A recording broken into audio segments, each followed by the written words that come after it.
नमस्कार मंडळी, गावकडच्या एका नवीन व्हिडिओमध्ये आपल्या सर्वांचं मनपूर्वक स्वागत आहे। मंडळी, काल आईने रानवळीची भाजी केली होती आणि मी मैदानाला गेलो होतो, त्यामुळे मला त्याची व्हिडिओ करता आली नाही। त्यामुळे ती जी व्हिडिओ आहे मी बहिणीला करायला सांगितली होती।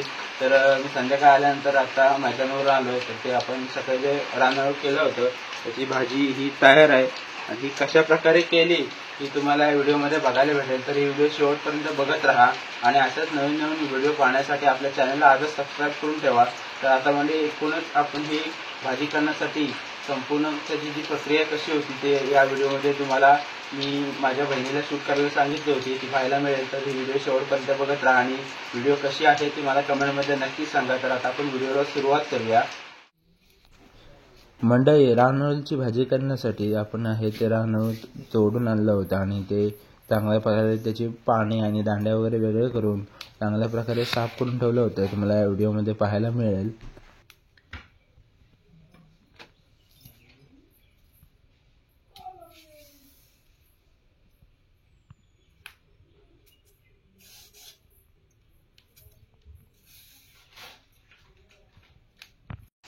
मंडळी, अळू साफ करून झाल्यानंतर त्याला उकडून घ्यायचं चांगल्या प्रकारे आणि उकडून झाल्यानंतर आपण त्यासाठी अटूल आणि वाटाणे, शेंगदाणे भिजवून घेतलेत, मिरची आहे, लसूण, गूळ, आपलं कोकम आणि रेग्युलर तिखट, मीठ, हिंग आणि तसंच कढीपत्तासुद्धा घेतला होता। असं सर्व साहित्य घेतलं होतं।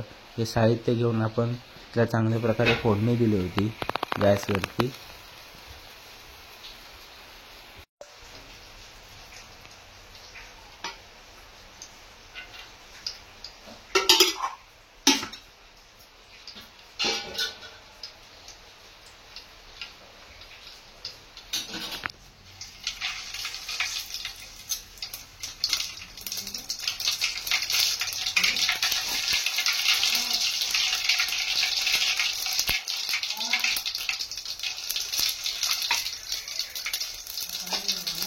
मंडळी, फोडणीसाठी आपण सगळ्यात पहिल्यांदा तेल टाकलं आणि त्यामध्ये इथं जिरं मोहरी टाकली आणि जी आपण लसूण मिरची वगैरे घेतली होती ती सुद्धा या फोडणीमध्ये टाकली। चांगल्या प्रकारे सर्व आहे ते सगळं मिक्स करून घेतलं।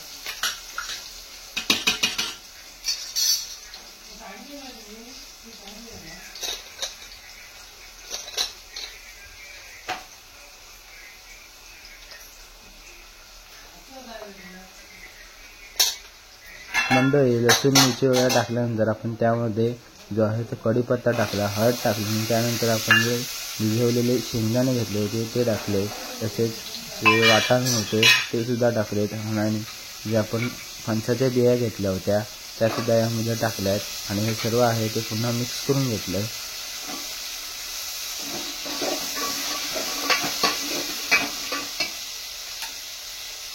हे सर्व मिक्स करून झाल्यानंतर त्यामध्ये आपण जे कांदा खोबऱ्याचं वाटण वाटतो ते सुद्धा टाकलं आणि ते सुद्धा चांगल्या प्रकारे मिक्स करून घेतलं।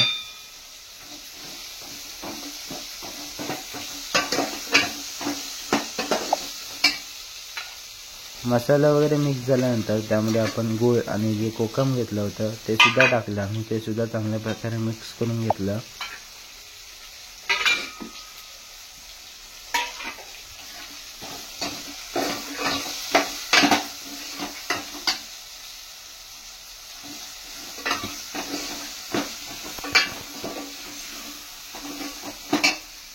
मंडळी, सगळ्या गोष्टी चांगल्या प्रकारे एक झाल्यानंतर आपण जे अळू उकडवून घेतलं होतं ते सुद्धा यामध्ये टाकलं आणि ते सुद्धा चांगल्या प्रकारे मिक्स करून घेतलं आणि त्यामध्ये चवीनुसार मीठ वगैरे टाकून जे आहे आपलं अळू ते आपण शिजवायला ठेवलं। तुम्हाला व्हिडिओमध्ये दिसेलच।